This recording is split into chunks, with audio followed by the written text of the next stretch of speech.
तो फिर आ गए। तुम बात क्यों नहीं मानते? तुम जंगल में इस तरह क्यों भटक रहे हो विक्रम? राजमहल लौट जाओ और आराम की जिंदगी बिताओ, सुन लिया ना?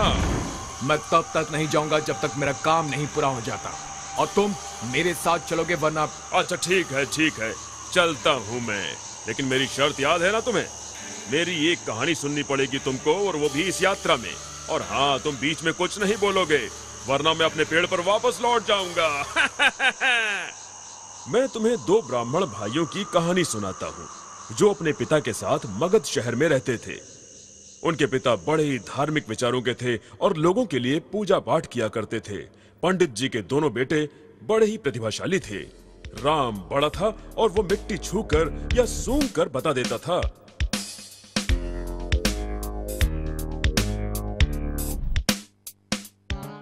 कि नीचे खजाना छिपा है या फिर पानी।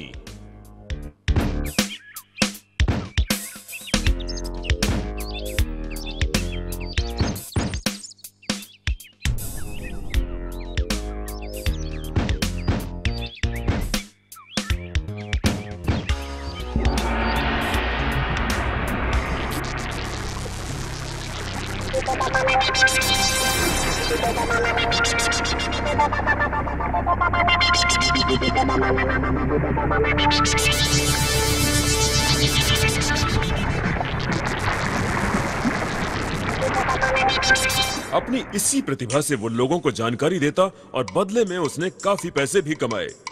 श्याम उसका छोटा भाई था और वो तिजोरी सूंघकर सब कुछ बता देता था।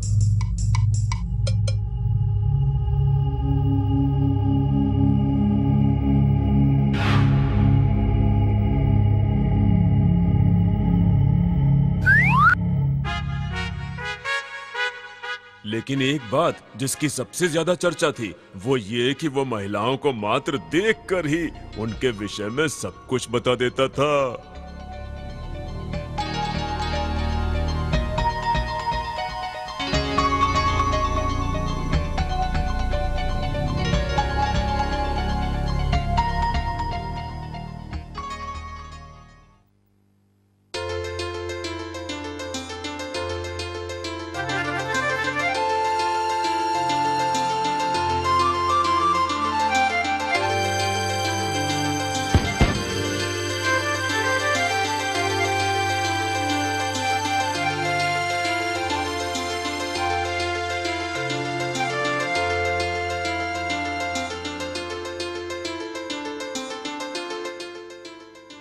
आने के लिए माफी चाहता हूँ, लेकिन राजा साहब ने हमें यहाँ पर भेजा है।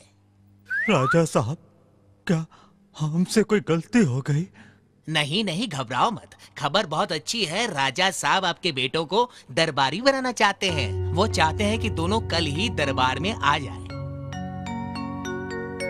महाराज ने काम के लिए बुलाया है। वाह, हमारे तो भाग्य खुल गए। सही कहा।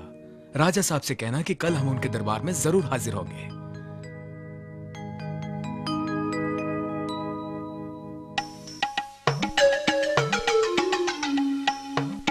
जय हो महाराज।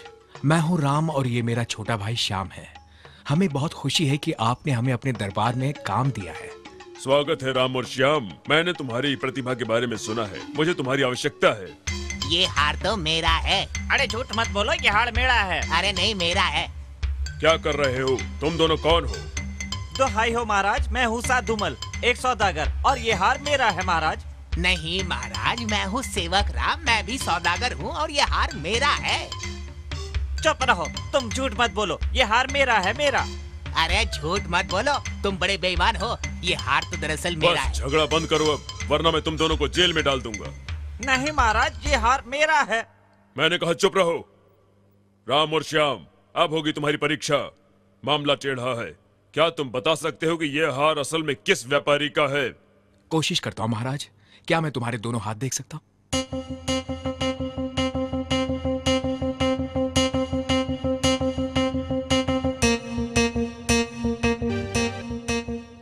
महाराज, पता चल गया है। पहले आप दोनों मुझे ये बताइए कि आप चंदन के व्यापारी तो नहीं हैं? नहीं, हम नहीं हैं। फिर तो ये बात साफ है कि आप दोनों झूठ बोल रहे हैं, क्योंकि ये हार आप दोनों का ही नहीं है।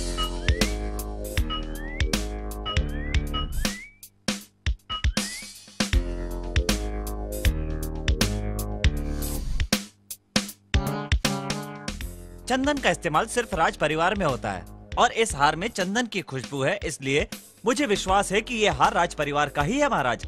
अब तो हमने अपनी काबिलियत साबित कर दी है ना महाराज।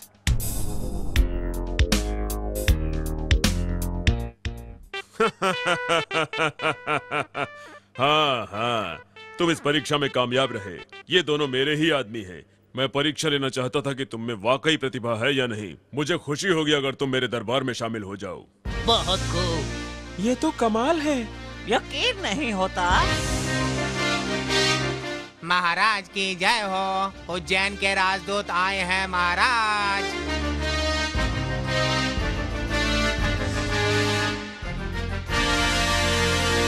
मगध के महाराज की जय हो। मगध में तुम्हारा स्वागत है। बताओ उज्जैन के राजा ने क्या संदेश भेजा है? जी बताता हूँ महाराज। उज्जैन और मगध में कई वर्षों से बैर है, लेकिन अब उज्जैन के नरेश इस दुश्मनी को खत्म करना चाहते हैं, इसलिए उन्होंने दोस्ती का हाथ बढ़ाया है। ये तो बड़ा अच्छा समाचार है। मुझे दोस्ती का ये पैगाम मंजूर है और जल्दी ही मैं अपना दूत भी उज्जैन भेजूंगा। कह देना कि आज से हमारी दोस्ती की शुरुआत हो गई है। मगध के महाराज की जय हो।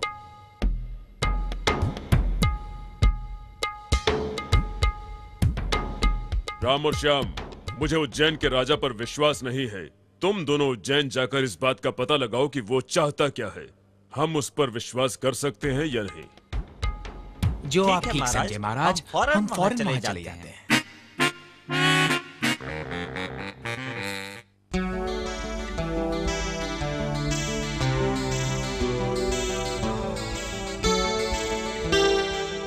तुम लौट कर आ गए राम और श्याम। बताओ क्या खबर लेकर आए हो? क्या राजा सच में दोस्ती चाहते हैं? जी हाँ महाराज, उज्जैन के महाराज सच में अपने राज्य के साथ दोस्ती चाहते हैं और इसके लिए उन्होंने अपना दूत भी भेजा है। लेकिन एक बात और है महाराज, वो भरोसे के लायक नहीं है, इसलिए हमारी यही सलाह है कि आप उनके ऊपर पूरी तरह भरोसा न करें।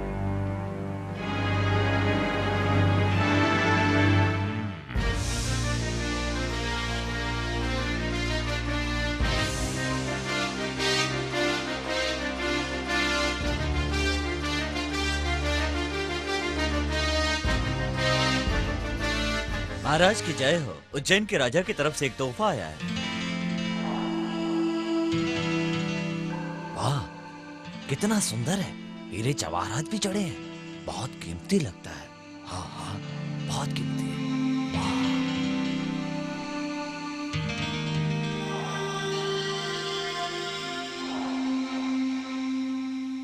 ये तोहफा तो बड़ा ही कीमती है।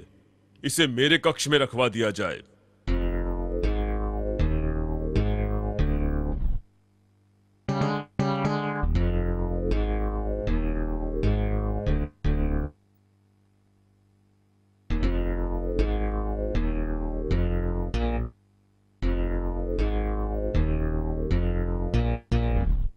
बड़ा ही सुंदर है।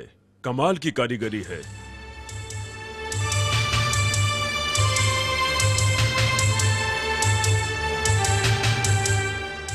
रुक जाइए महाराज, रुकिए महाराज। मैंने सिंहासन में एक बाल लगा हुआ देखा है। मुझे उसकी जांच की इजाजत दीजिए महाराज। बाल?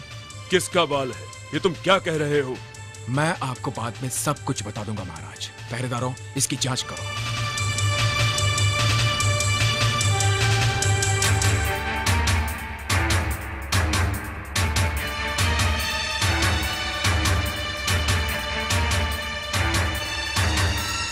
मिल गया, एक बाल मिल गया मुझे। मुझे देखने दो। हे भगवान, ये बाल तो नहीं है, ये लोहे का पतला तार है और ये जहरीला भी है। दोनों भाइयों को राजा ने इनाम दिया। अब तुम बताओ विक्रम, ज्यादा गुणवान कौन था, राम या श्याम?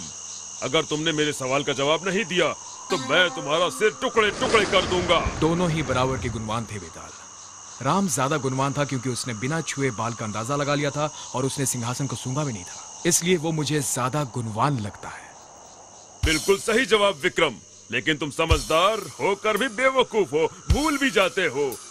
तुमने बोलकर मेरी शर्त तोड़ दी है, तो मैं चला।